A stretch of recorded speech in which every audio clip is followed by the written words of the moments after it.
Hey guys, my name is Graham Johnson. Welcome back to Tabletop Glory, and today we're going to be talking about how to weather train cars. Now, this isn't a proper tutorial, or at least not quite yet. I will be making a proper tutorial down the road. Today is more or less an experimentation day, as I've never actually done anything like this. Now, I have weathered plenty of other miniatures, as you've probably seen on the channel. A really good example of weathering miniatures is the Millennium Falcon I did not that long ago, and if you haven't seen that video, please go consider checking that out. But today's really going to be just an experimentation day, as I'm going to be working with oil paints, something that I've never quite done before, and I think it's going to be a lot of fun.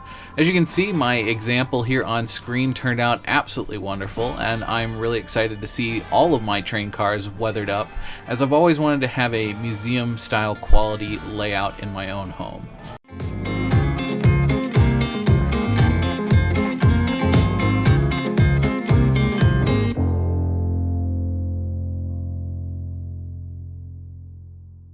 Hey guys, welcome back to Tabletop. Like I said in the beginning, we are going to be working on a model train car. Now, I've never done anything like this before. I've always been a little scared to paint my models as a kid growing up, and most of my model trains are left over from my childhood.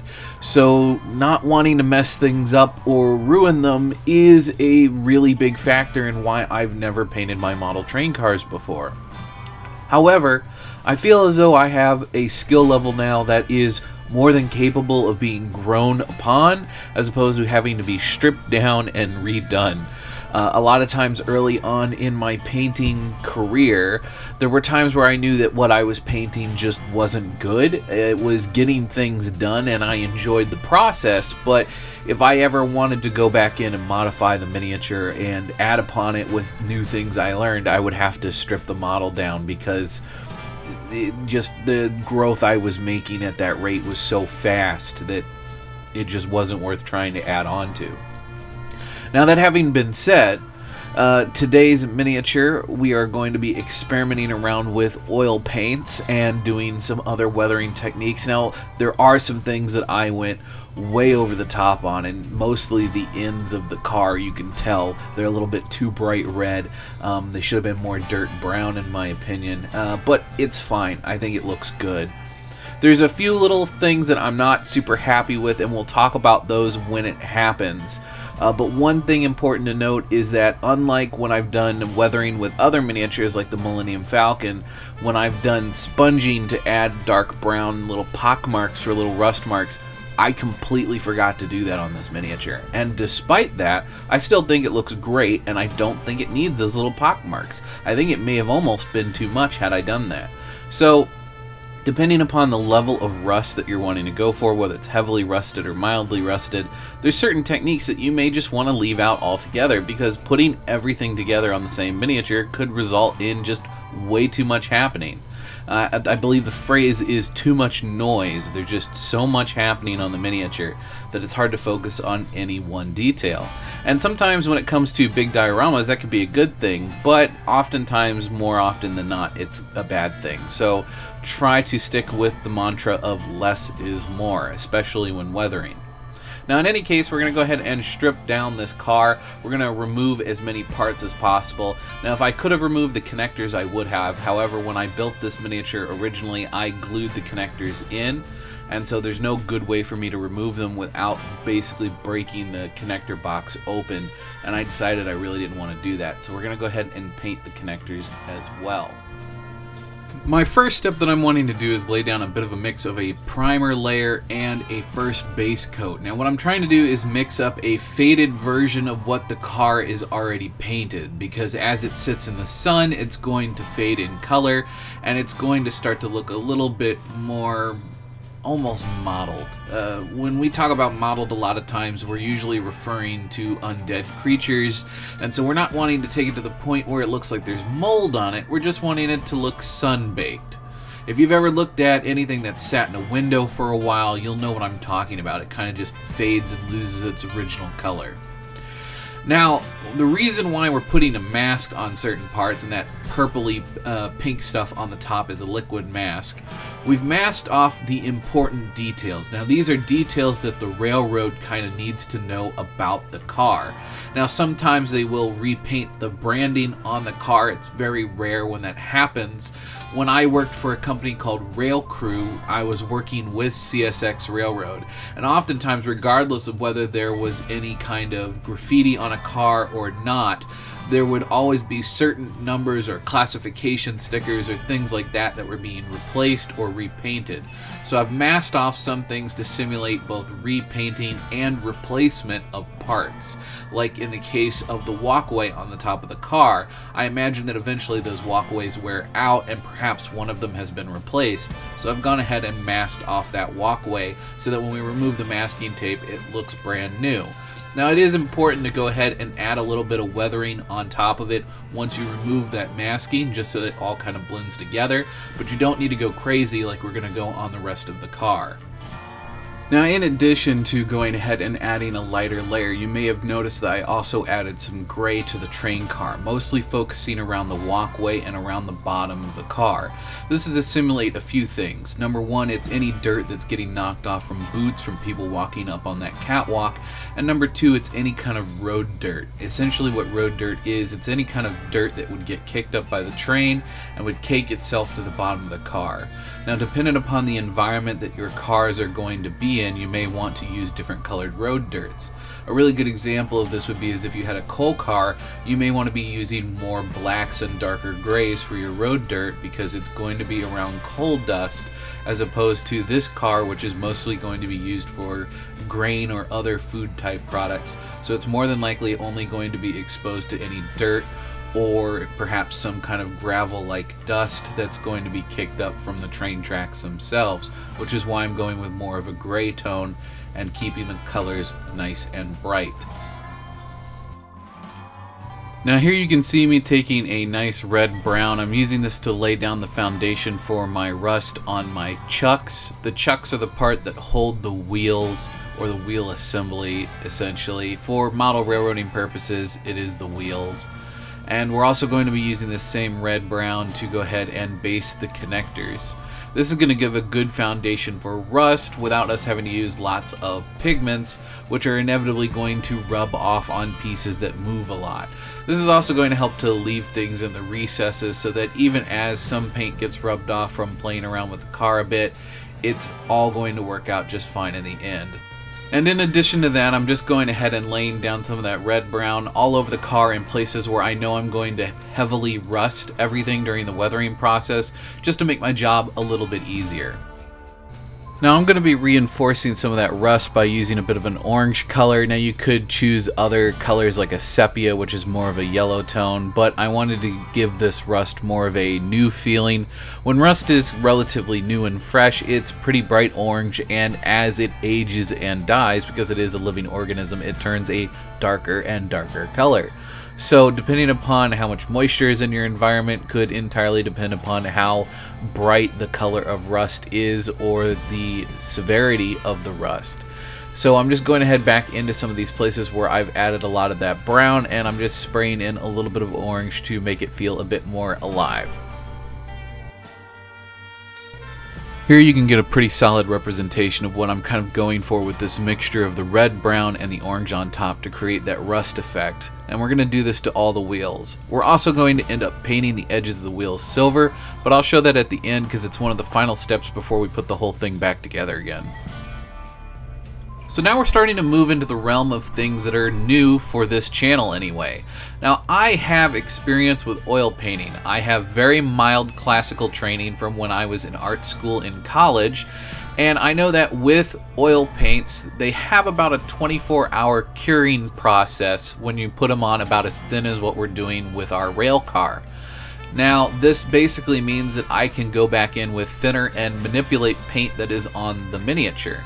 Now, I don't have to worry about this thinner affecting the paint underneath, as the thinner really only affects the oil paints. It doesn't affect the acrylic paints because they're two different mediums.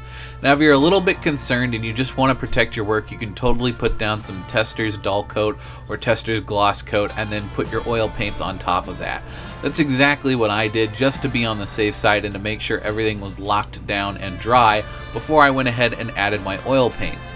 It's extremely crucial that when adding oil paints to a miniature that your acrylic paints are completely dry. The second oil paints and acrylic paints start to mix when they're wet, it will ruin your miniature. You will have to strip it down and you will have to start over again. They do not mix. It's like trying to mix fire and ice. It doesn't work. Now luckily, like I said, it takes about 24 hours for it to cure. Now it can dry during that time, but it takes that full 24 hours to cure, which means that we have plenty of time to play around with this. So feel free to experiment, try different textures, try different applications with different size brushes. Have fun with this, figure out what works for you or what gets the effect and textures that you want on the miniature. As you can see here, I pretty much just use the exact same brush size throughout this entire process. Now, if I could redo anything about this process, I would buy higher quality oil paints. I bought middle of the road oil paints. I bought the brand that is owned by Hobby Lobby because they are a cheap, affordable oil paint brand and you get a lot in the tube. However, the pigmentation is not a fine pigmentation, meaning that the pigments have not been ground up super fine, and it's more of a paste than a paint. I actually had a really hard time getting the paint to stick to the brush, let alone applying it to the model. That's why at some points in this video you can see I'm just scooping paint up and slapping it on the model and then manipulating it around with thinner on the model. Now that is something that oil paints are very good at, so it kind of works out in the end. And now for some familiar sights, dry pigments. You guys know I love using dry pigments, but you know I usually love mixing them with rubbing alcohol and using them more like paints. I don't normally apply them dry. Now, dry pigments can be an awesome way to build up texture, even with a dull coat or something like that, some kind of matte finish put on top of it. It can still maintain those textures. Now I'm more or less focusing these dry pigments in places where the potency of the oil paints was a little bit lacking, where I put things on in more of a wash state and I didn't really goop things on. So a lot of these places where it's streaked, I'm kind of focusing that up toward the top, and that is what I'm trying to simulate, that these big patches of rust that have gotten wet have had these rust streaks pulled down the side of the car. Using these weathering palettes by Tamiya, we're going to go ahead and mix a bunch of different colors up and put that onto our walkway. This is to simulate a lot of different dirt getting tracked up there from people's boots and things like that, as well as on the top edges of the cars. This is why we're using a mixture of blacks, dark browns, grays, things like that. Some of the last weathering I want to go ahead and add are these brighter colors, these like tans and khakis. That's to simulate any kind of dust that has come in with the product that has been loaded into the car. And one of the last stages is to go ahead and remove all of our masks. Now when we remove these masks, we also want to very lightly go in and re-weather. Now I say very lightly. You can see I'm only using like my tans and my khakis, and I use a little bit of a darker brown for dirt and things like that, but I'm not trying to simulate wear and tear. Again, the reason we mask these off is they're either freshly painted areas or they're freshly replaced parts. So we don't want to make them heavily weathered, but we want them weathered enough that they don't look like they just rolled out of the machine shop. And one of the final little details, I just like to put a little black wash on top of those springs to kind of darken them up and make them look a bit more like cast iron. Well, anyway guys, we got one last little detail to add, and that is the chrome finish or the metallic finish that we get on train wheels. Now I'm not going for a true chrome, as they're not super mirror shiny bright. If you've ever actually been up close to a train wheel, they are pretty reflective, but they're not mirror finish. Now I've heard a lot of weird rumors about maybe they treat the train wheels and that's why the outside edge stays bright and shiny. The reality, guys, is that the wheels are constantly rubbing up against the rails, and that basically polishes the wheel to that bright shiny finish. That's why everything else on the wheel is so insanely rusted, and yet for some reason that outside edge is still shiny. It's just the friction. So I went ahead and I used my Molotow paint marker. I'm not sponsored by them. I wish I was. It's just a really good product. They make these in all kinds of colors, and they make quite a few metallics nowadays. I really recommend the chrome one, and if you're doing Age of Sigmar, they make a gold chrome one as well. It's really, really nice. It does actually get a reflective finish that you can see your reflection in, and that can make it a bit difficult if you want to paint on top of that, but it is a wonderful product for what it does. Now, that having been said, thank you guys so much for watching, and I hope you guys enjoyed the final product. If you'd like to see more model train stuff in the future, let me know in the comments. I'll be more than happy to post more model trains, as I have plenty of cars that need to be weathered as well. I also have several steam locomotives now that I need to weather, and as well as several diesel locomotives. We're going to be building an entire miniature scale model railroad. Like I said, I've always wanted to have one that is kind of a vague museum quality. I say vague because I still want it to have some play factor so I can really enjoy playing with it myself. But in any case, that's been today's video. I want to give a big shout out to my patron, Brandon. He's been a subscriber since the beginning of Patreon, and I am very grateful for it. If you guys would like to help me turn this into, if you would like to help turn this into a full-time job for me, which I would love to be able to do, you can do that simply by watching this content. However, if you have the ability to help monetarily, maybe consider heading over to Patreon and subscribing to my Patreon. The minimum subscription, if I remember off the top of my head, is about $2. And $2 a month may not seem like a lot, but if several of you felt the need or the kindness out of your heart to subscribe at a $2 rate, I can actually do this as a full-time job. I would love to actually be able to upload twice a week and even live stream multiple times throughout the week. I'd really love to be able to be a content creator and to teach this hobby and to, just put it out there so that more people can enjoy it and learn about it and get into this awesome hobby. In any case, guys, thank you guys so much for watching. And until next time, may your display case always be filled and your pile of shame never run empty. Bye-bye.